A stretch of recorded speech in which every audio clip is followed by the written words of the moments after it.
Simple rule.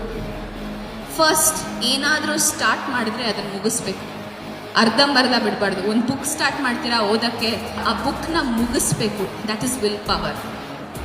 Second, ನೀವು ಏನು ಮಾಡ್ತೀರಾ ಅದನ್ನು ಹೆಂಗೆ ಇನ್ನೂ ಸ್ವಲ್ಪ ಚೆನ್ನಾಗಿ ಮಾಡೋದು ಅಂತ ಯೋಚನೆ ಮಾಡಬೇಕು.